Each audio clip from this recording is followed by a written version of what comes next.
Kaiser Wilhelm and Hitler and famous men, leaders, they like to have their hand like this in their coat. They get their picture taken like that. They're identifying themselves with this Antichrist that's going to come on the scene one day. They believe that Lucifer is God and not Jesus Christ. And that's the way these people think. But this idol shepherd is going to come on the scene one day, and he's going to be attacked and killed, and his right eye is going to be blinded, and his right arm is going to be shriveled up. But who is this idol shepherd? Zechariah chapter 11, verse 11 through 13 says, "And it was broken in that day, so the poor of the flock that waiteth upon me knew that it was the word of the Lord. And I said unto them, If ye think good, give me my price, for it forbear. So they weighed for my price 30 pieces of silver." Now this verse comes after what we talked about, the broken arm. Who took 30 pieces of silver for the price of our Lord? Judas Iscariot. "And the Lord said unto me, Cast unto the potter a goodly price, that I was priced at of them, and I took the 30 pieces of silver and cast them in the house of the Lord." That's a complete fulfillment of what happened to Judas after he betrayed Christ. He tried to give the money back. I think Satan didn't count on being manipulated like he did. He did exactly what God intended, for Jesus Christ to die on the cross. And when he saw it, he wanted to give it back, but he couldn't take it back. But then Judas Iscariot committed suicide. What happens to people who are demonically controlled at times? You see these guys that go out and shoot and kill a lot of people in these theaters and workplaces and stuff. They end up shooting themselves and killing themselves. That's a sign of that the person has a demon problem. Acts chapter 1, after Judas commits his suicide, an act of betrayal, Acts chapter 1, verse 25, it says something strange here. It says that he may take part of his ministry and apostleship, from which Judas by transgression fell, that he might go to his own place. So Judas, after he commits suicide, he goes back to his own place. Where is that place?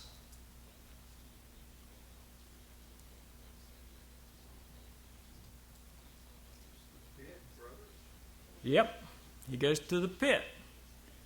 He goes back where he come from. Now, why did God put that in there?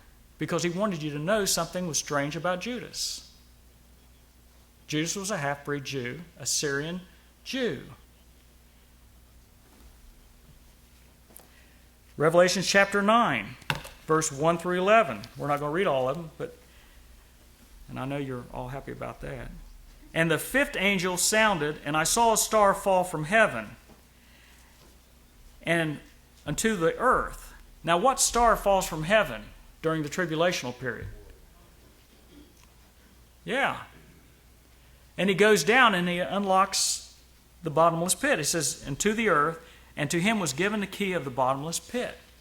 So he goes down and unlocks this pit, and something comes out. "And he opened the bottomless pit, and there arose a smoke out of the pit, as the smoke of a great furnace. And the sun and the air were darkened by reason of the smoke of the pit. And there came out of the smoke locusts upon the earth. And to them was give power, as a scorpion of the earth have power." Now drop down to verse 11. They have a king over them. "And they have had a king over them, which is the angel of the bottomless pit, whose name in the Hebrew tongue is Abaddon. In the Greek tongue, it's Apollyon, Apollo. What does those words mean? Destroyer. What does perdition mean? Destroyer. Who is the son of perdition? Judas Iscariot. Where did he go when he died? He went back to his own place. Where does he come out of? He comes out of his place. And he goes back into perdition. Or he comes back to destroy. He came to destroy. Now this should encourage those who think that we're going to go through the tribulation. Here the gates of hell are being opened up. And in Matthew chapter 16, verse 18, it says, "And I say unto thee, that thou art Peter, and upon this rock I will build my church, and the gates of hell shall not prevail against it." What does that mean? That means that you're not going to be here if you're a born-again Christian. If you're saved by the blood, you're not going to be here for all this. You're going to escape. God's going to take you out of the way. Because when the gates of hell are opened up, you cannot be here. Isn't that what it says? The gates of hell will not prevail against it. So I'm not going to be here. The gates can't be open until I'm taken out of the way.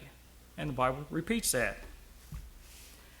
Verse 17, or chapter 17 of Revelations, verse 8, "And the beast that thou sawest was and is not, and shall ascend out of the bottomless pit, and go into perdition." It's repeated. Perdition is repeated several times. "And they that dwell upon the earth is going to wonder whose names are not written in the book of life." The Lamb's book of life is too late, but the book of life is still possible.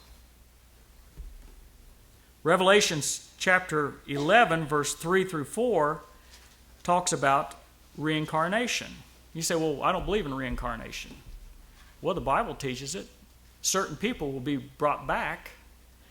Elijah, John the Baptist, could have been Elijah, but he might have been.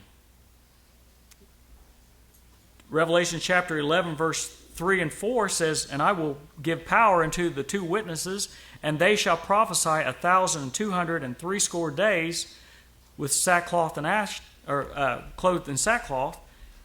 These are the 2 olive trees.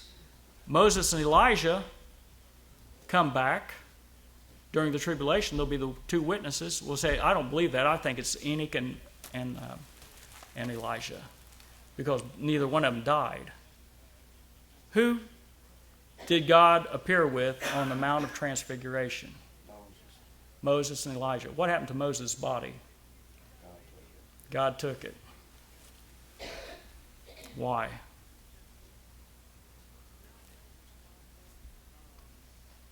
Revelation chapter 17, verse 8 says, "The beast that thou saw was and is not, and shall ascend out of the bottomless pit."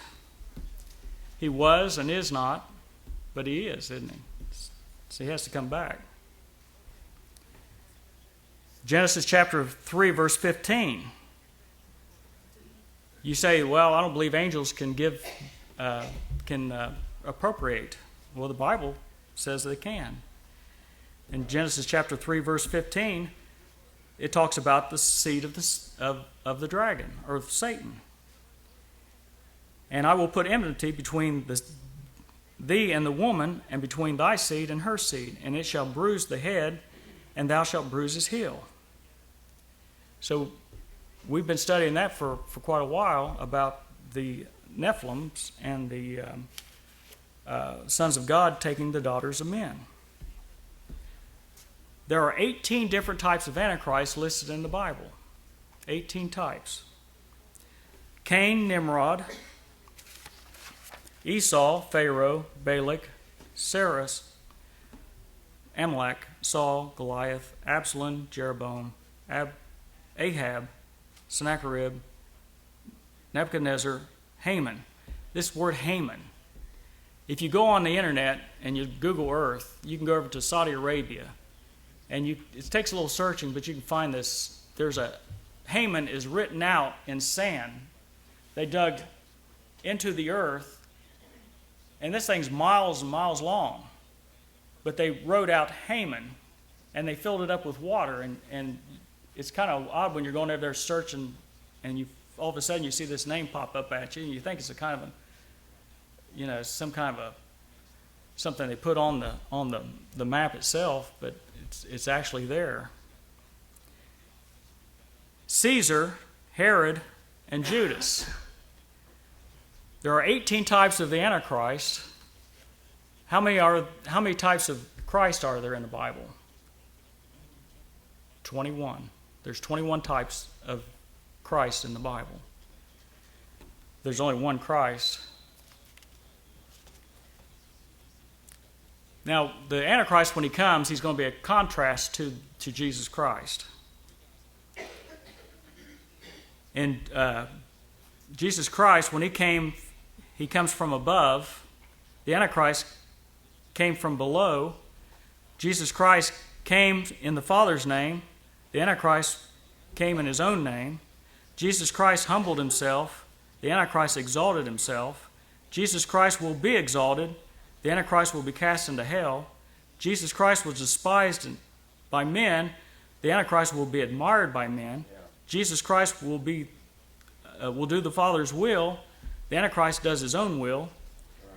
Jesus Christ came to save. The Antichrist comes to destroy. Jesus Christ is the good shepherd. The Antichrist is the idol shepherd. Jesus Christ is the true vine. The Antichrist is the vine of the earth. Jesus Christ is the truth. The Antichrist is a lie. Jesus Christ is the Holy One. The Antichrist will be the lawless one. Jesus Christ is the man of sorrow. The Antichrist is the man of sin. Jesus Christ is the Son of God. The Antichrist is the son of perdition. Jesus Christ is the mystery of godliness. The Antichrist is the mystery of iniquity. The Antichrist will demand worship when he's here on this earth. In Revelation chapter 3, verse 4, it says, "And they worshiped the dragon and gave power unto the beast, and they worshiped the beast, saying, Who is like unto the beast, who is able to make war with him?" The Antichrist will demand worship, and he'll get it. The Antichrist will demand worship. He'll have a bad right arm sometime in the tribulation, a blind right eye. He'll be Assyrian and Jewish nationality. He'll probably be a leader of the United Nations, or he'll belong to the European Union. Daniel chapter 11, verse 37 says, "Neither shall he regard the God of his father, nor the desire of women, nor regard any good or any God, for he shall magnify himself above all." I think what it's saying here is he'll be a homosexual. Yeah. It says he has no desire for women. I think his religion will be, will have the number 13 written all over it, the number 666 embedded in everybody that will bow to him. The all-seeing eye will be one of the emblems, along with the pyramids and triangles and obelisks and the phoenix. Now, the all-seeing eye, I learned a couple weeks ago, and I never noticed this before, but the all-seeing eye is the eye of Ra, and the third eye, and our pastor's been teaching us about it. And I got a picture of the third eye, this is the eye of Ra, and when you look at the pineal gland that's supposed to be the third eye, it looks like this too. It's amazing, isn't it? But all these religions are coming together, and they're all promoting this junk, even in our churches. The number 13 is the number for rebellion, and that's